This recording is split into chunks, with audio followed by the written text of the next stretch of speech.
Andrea Heuston here. I'm the hostess of the Lead Like a Woman show, where I feature strong, amazing female leaders and how they're changing our world for the better.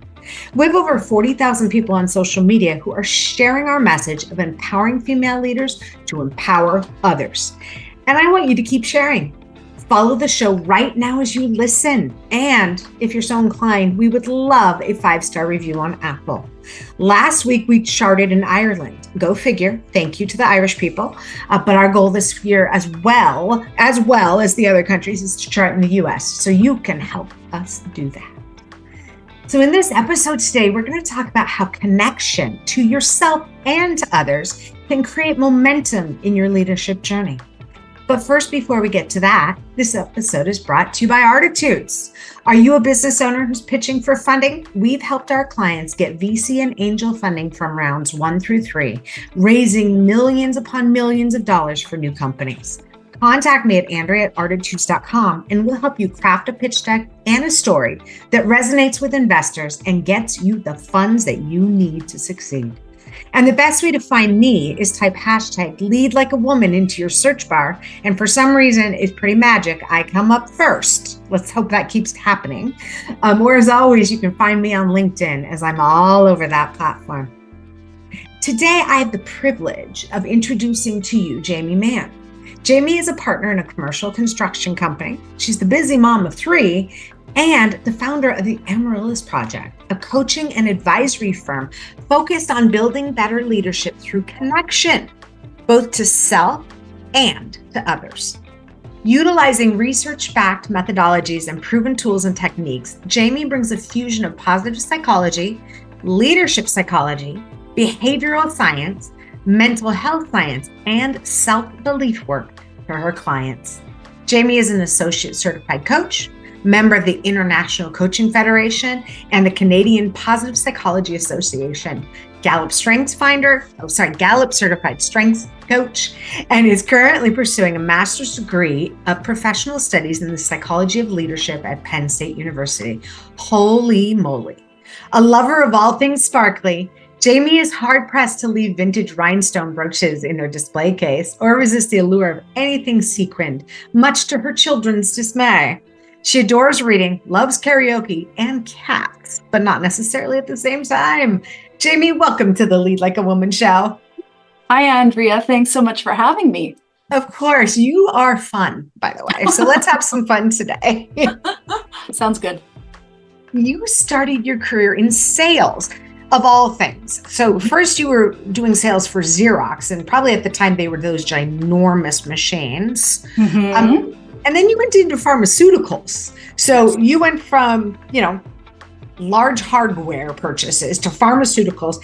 Then you created your own business that created and sold products for the baby market. And now you're a partner in a construction firm and you started the Amaryllis Project. I'm exhausted just reading it. So I want to know, Jamie, how did you get to the place you are now? How did you get to the Amaryllis Project? Yeah, it's definitely been like a meandering sort of journey, which now I can appreciate the significance of that and how it's turned out the way exactly as it should. But, back in the day, I actually thought I was going to be a clinical psychologist. So I did my undergrad psychology degree, ended up kind of being a bit burnt out, quite frankly, working a couple of jobs to pay for school and all that stuff. And so I took a year off. I ended up getting into sales, did really well at it, enjoyed meeting people and working with people. And, it was just so different than being kind of an academic, right? And so I never ended up going back. And so I was in sales, ended up getting into pharmaceuticals, and I sort of missed the business environment that the Xerox sales was. Yeah. So, pharmaceuticals it wasn't my first love. Right. And then my husband now, we decided to start our family, and making the decision to stay at home with our kids, of course. And that led me to my kind of first entrepreneurial endeavor where I was like, I got to do something. I got to use my brain. And on one of my blog posts, I talk about my kind of this thing about how I wanted to be the most mommingest mom that ever mommed. And I was like, something's missing. And so, for a number of years, I designed and had baby bedding manufactured and was doing all of that. Learned I didn't love having a tangible product. Like, I'm not a product person. There you go. But some people are. It's good. Good thing to learn. Right. Absolutely. And so I learned that. I totally loved, again, connecting with people through that, but I didn't love that managing the product side of it. Yeah. And so then this opportunity came up where we're like, okay, we're going to buy a construction company. And, so my husband and I own it and run it. Yeah. And so I've been doing, the human resources, all the safety programming, policy writing, and like 50 million things no one knows need to be done. Right. Of course. The back end stuff, operations that have to be done. Right. And then throughout that process, though, again, I kept coming back to what I was enjoying. And it was, I love connecting with people. I loved coaching people. I loved having conversations with people. And so I was like, why? I want to revisit, my psychology roots. I want to get back into something. And that's how the Amaryllis Project came to be. I decided, people were coming to me with questions and, asking for my thoughts and feedback and kind of a non-coaching conversation. And I thought, maybe this is a sign that I want to go in this direction. And so I became a certified coach and got my ICF accreditation. Became a positive psychology practitioner. And then, as you mentioned, I'm doing my master's in the psychology of leadership now. And I just love connecting with people, and specifically high achieving female and female identifying leaders.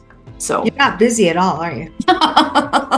Yeah, there's a lot of kind of looking at my calendar and making things work. That's for sure. Yeah. Of course. But I love it. I do love it. So I want to talk about the Amaryllis Project. I think it's an amazing thing that you've created. And I want to talk about how you got to the name, but we'll get there in just a moment. Sure. But it is leadership coaching, absolutely leadership coaching for high performance women to strengthen and grow their leadership skills.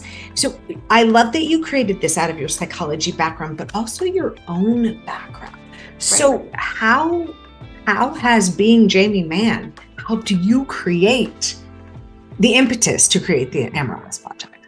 Right. What I ended up thinking about a lot as a mom and throughout like the journey of raising these kids is, I wanted to be, obviously we all want to be good parents, right? Or we want to be good leaders or good people. And so I've done a lot of work on myself and self-reflection and that sort of thing. And I ended up going way, way back to being like, okay, maybe it's time to like look at my experiences I had growing up. What did I learn? What did they tell me? And how is it impacting me today? And what I realized is that many of the experiences I had that I kind of parceled up in a little box and put under the bed were actually very much still impacting me to this day. And so when I was younger, I was bullied quite a bit. I was very much lonely as a kid. That makes me sad. Pardon? That makes me sad. Well, and it's definitely not easy when you're trying to figure yourself out and you're kind of having such struggles making connections with people.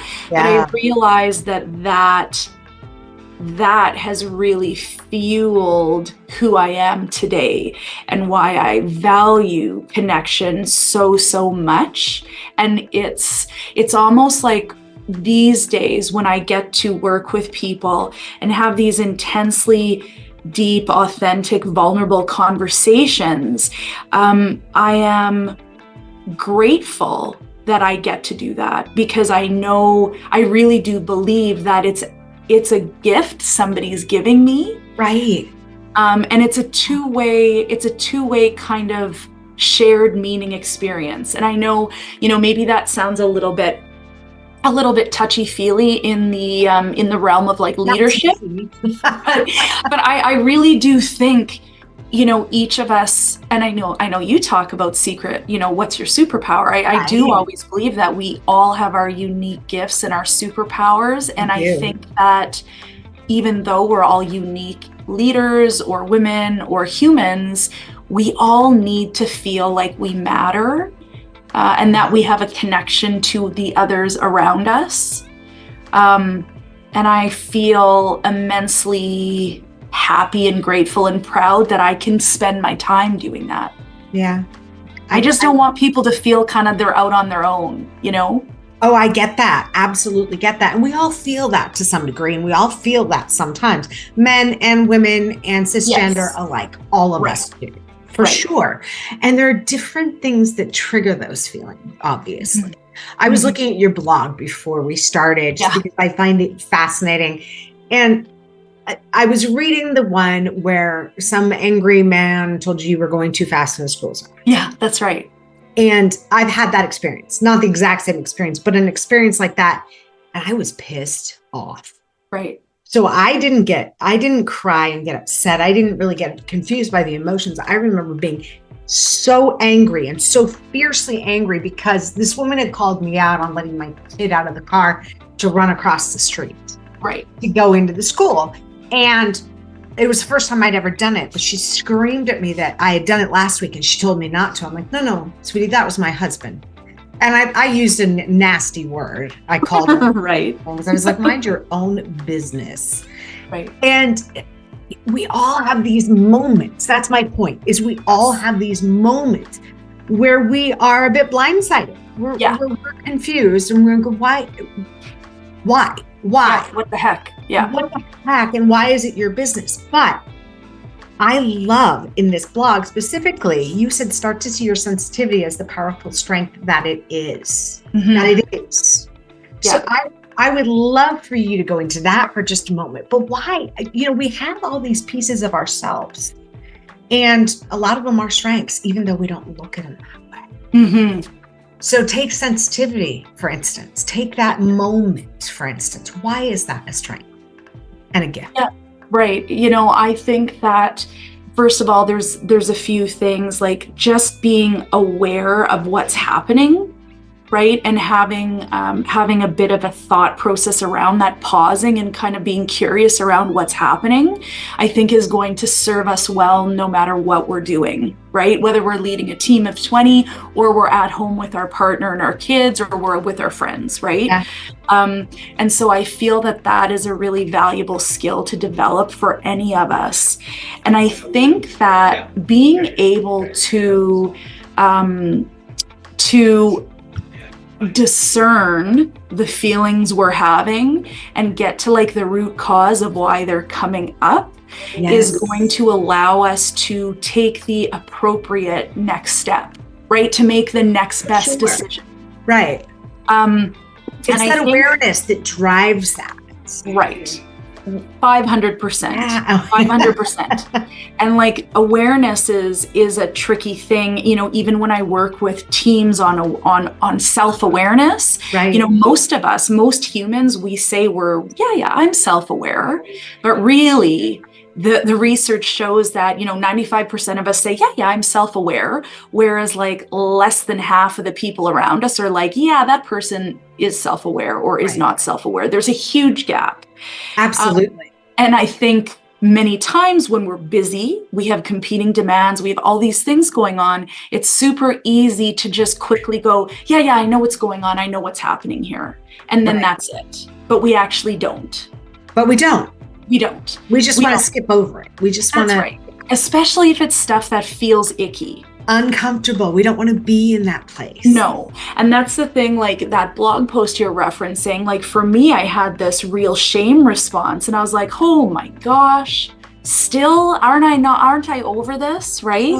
But again, it's just trying to create new neural pathways and new habits within ourselves and just to be kind, like at that point, I literally was like, okay, Jamie, seriously, are you kidding me? And then I paused and I thought, no, I'm going to talk to myself like I'm a dear friend. How would I be with my friend? Right. I'm not going to go, still, Jamie, really? It's really about being kind to yourself as well.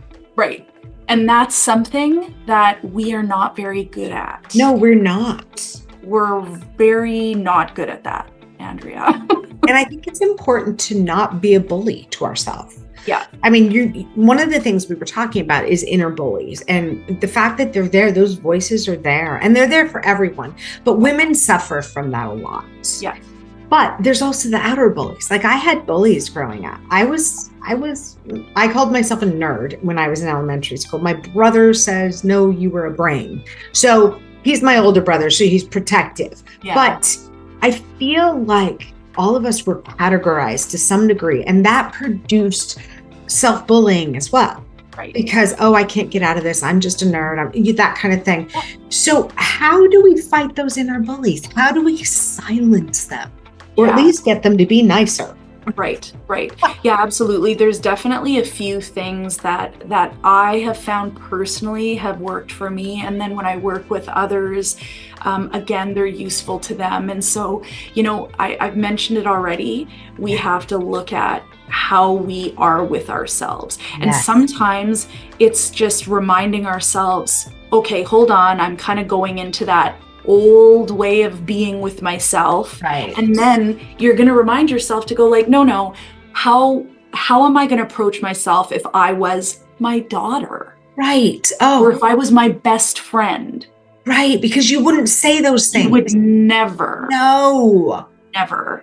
And so the thing is, for each one of us, like the science-based tactics and all the stuff that I use, everyone's different. And so first of all, it's finding the thing that seems good to you. So it might be thinking, okay, Jamie, how am I going to talk to my daughter? How am I going to do that? Or it could be, no, how am I going to talk to my best friend, Andrea? Right. Or how am I going to talk to my mom, who's not in great health and I love dearly? How would I talk to her about this? So finding the thing that feels authentically right to you, but you're going to pause, you're going to ask yourself that question, which is going to put you on a different thought path. And what ends up happening is at first, when we start doing this, it feels onerous because it's not an automatic way of thinking. We've been being mean to ourselves and beating ourselves up for, I'm 44. So however many years that is, right? We have to build new habits. And the only way we're going to do that is by lighting up different circuitry in our brain, which means we're like literally mowing new paths in a field.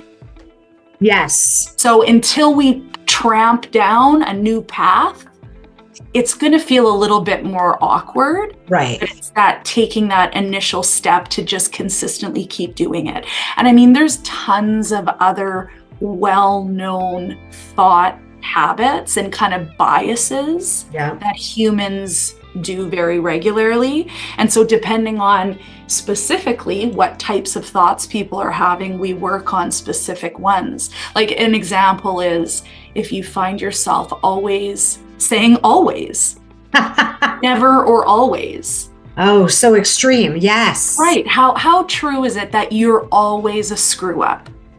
It's not true at all. No. So there's certain kind of thought habits that like low-hanging fruit that we go for right away. But how powerful is that though? Well, it's immensely powerful if somebody has the has the mindset of like, I want to learn about myself and I have the ability to make some changes. Yeah. Oh, and we all do. We all do. Tapping into it. We all do. Having the right guide or coach. Yeah, I mean, sometimes we do need another person to kind of be on the ride with us for a little bit. Right. And that makes utter sense to me because sometimes we can't quiet those voices in our head because they've been there for so long. Yeah, they're just so loud. I wrote a book when I was 6, and the book was I goofed always. Yeah. And so that was in my head. That gives you a little lens into my childhood as well. But we'll just say, those things, they stick. Yeah. Once they're there, they become your reality. So how do you separate that from your reality? Right. Well, and there's the other thing that regularly works is, again, it's different for everybody, but that voice, we need to start separating ourselves from it. Like, that is not Jamie. That is not my truth. Right. And so actually depersonalizing it a bit and giving it a name. Like, I've named mine Auntie Linda. I don't have an Auntie Linda, but I love Auntie Linda, thanks for coming, but I'm good, you know? Oh, I for your concern. Because then you can say, all right, Auntie Linda, it's time to go. It's done. Right. I didn't invite you today, you know, so thanks for your concern, but I've got it. Ah, lovely. Well, then I want to know a little bit more about your story. So your blogs go a little bit into that. You talk about bullying and things like that.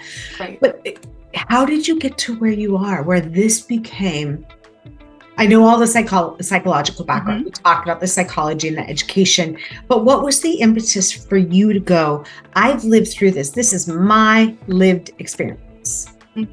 How can I help other women? Right. Our leaders who want to be leaders through the connection. Right. Well, I think that, what I know is that I wasn't very good at kind of internalizing, accepting, embracing my strengths or my kind of talents, and I remember many years ago, I did a little bit of an activity with like a close group of friends who I value dearly. And it was called a Johari window. Johari, I know that. Okay. Yeah. So stands for the names of two different researchers that made this activity. And so it's kind of figuring out, like, what are the things about you that you know about yourself? Right. What are the things that others know about you but are completely blind to you? You have no idea. Yes. And it really was eye-opening, because I sent this activity out to must have been 5 or 7 people. And what came back was almost like identical. So out of a huge list of like strengths and what do they think about me and this sort of thing, the talents that they said I have and I'm not aware of were all pretty much identical. Wow. And I was like, well, these people that I value and that know me well are not all lying. Right, exactly. They didn't get together and come up with the same answer. Right. No. So it was almost the proof. Like, I need proof. And that got me thinking. And I'll never forget that. That got me thinking for the first time, like, okay, so this stuff is actually true. Like, I can feel proud about that. Exactly. And proud, I would also say, if there's not a time in your week, I'd like to say in your day, but I'd say if there's not a time every week where you feel proud of yourself, there's work you can do there. Because there's so many things. Let's repeat that. If there's not a time in your week where you feel proud of yourself, there's work to be done there. That's beautiful. We should all feel pride. Right. And I think one of my blog posts too, I actually was writing about that, where I was laying in bed one night, or maybe it's a soon to be blog post, but laying in bed and feeling this feeling. And I was like, what's that? Did I have too much coffee? Why am I feeling so weird? And I was like, I feel proud. Like, feel proud of myself. And it was like a foreign feeling. Wow. And I thought, I want to feel more of that. How do I feel more of that? How do I tap into that emotion? That's right. So why is connection the answer? Why is that connection to self and the connection to others the answer for women, for leaders? Well, connection is absolutely vital for any human on this planet. Absolutely. And considering what the pandemic has done, right? Yes. Connection is something we all need. More than ever, people are feeling lonely and isolated. More than ever, we need to be intentional about creating connection. And so and I'm not suggesting we go and like hold hands with people we've just met. I am saying we need to value this. Connection is currency. Yes, it is. Absolutely. Connection is currency in our personal lives and in our professional lives. And if we're going to be an effective leader, we have to fully connect with ourselves before we can connect and lead other people. Yes, absolutely.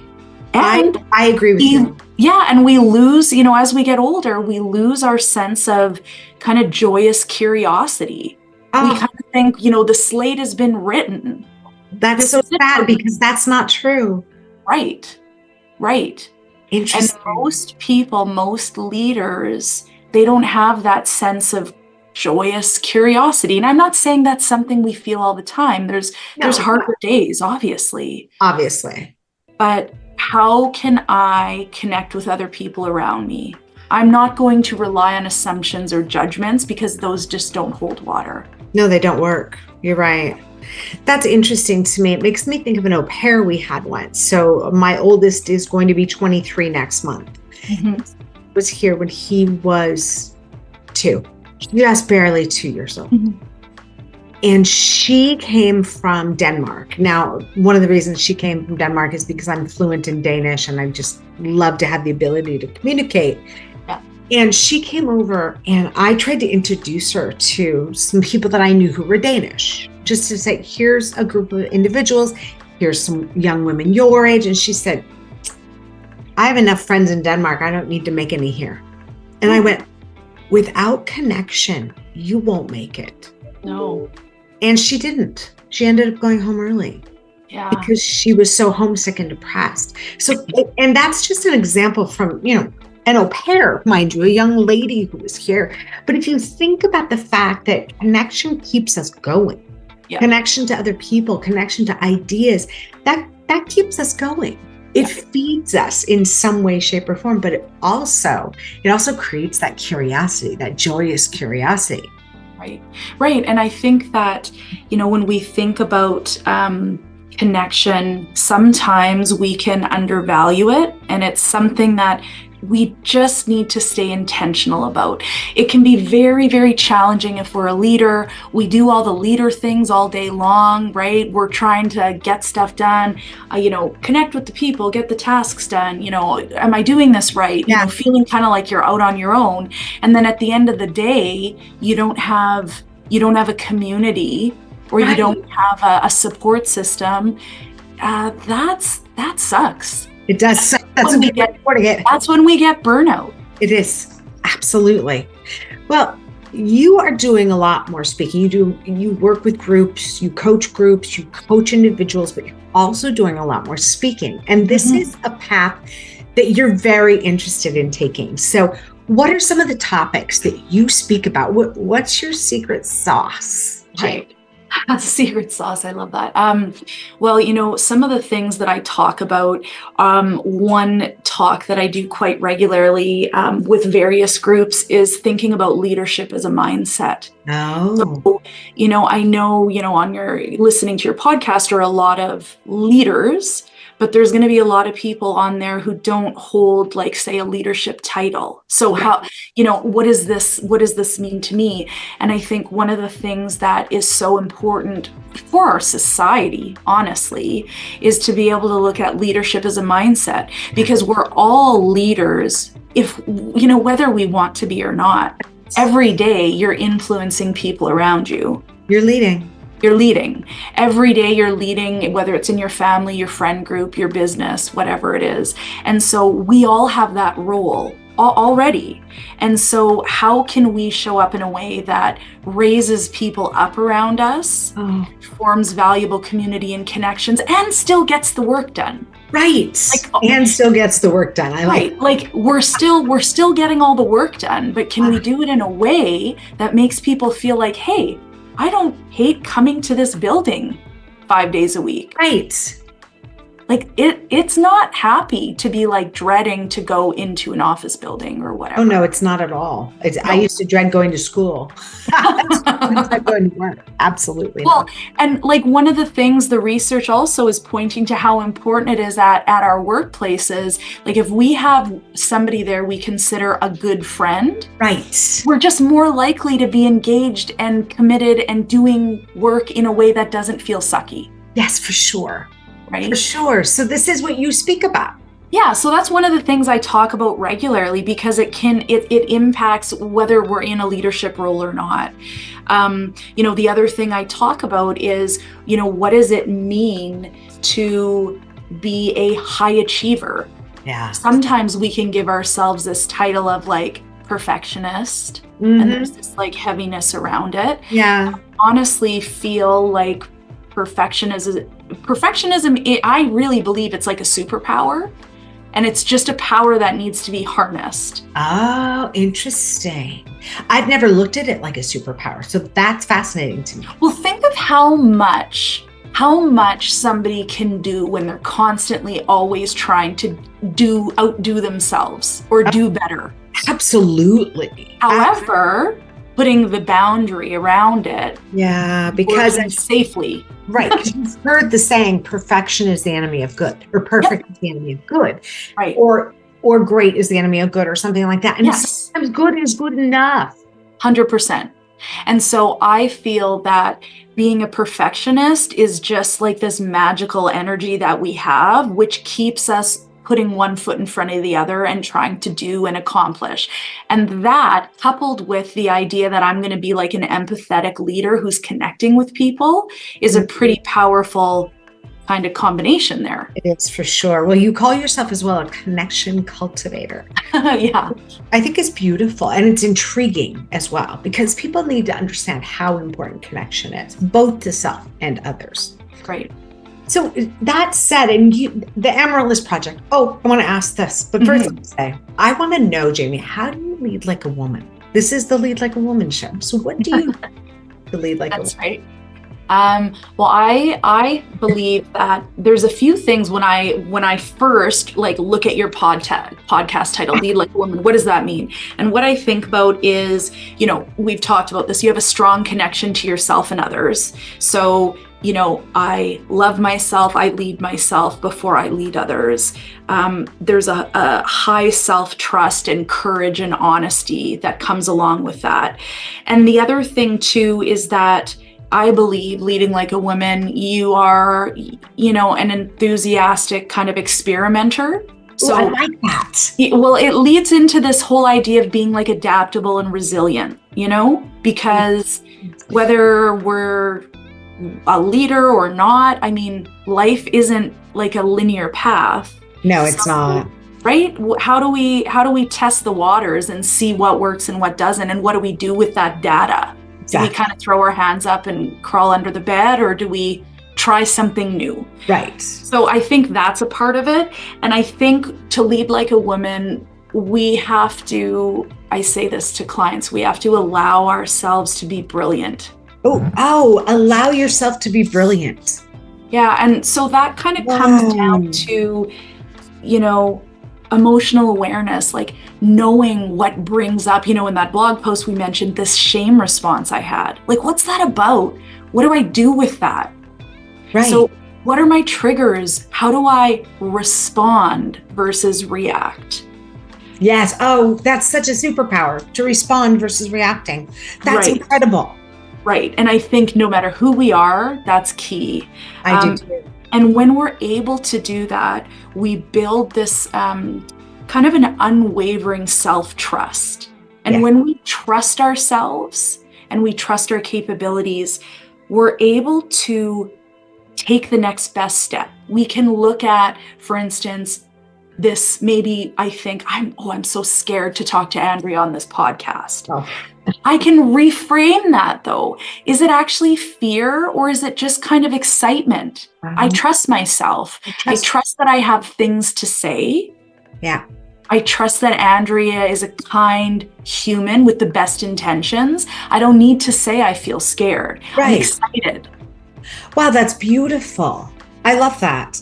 So what's interesting is you're reframing your emotions in a way, or at least reviewing them to understand the reframe. Right. That curious experimenter thing, right? So not relying on some kind of quick judgment. And the thing is, just because I believe I felt one way 5 years ago or yesterday doesn't mean I have to feel that way now. So fascinating. I love that. Well, then I guess that brings me to another question. You have so many nuggets to share, which I think is really important for our listeners, but also for people in general.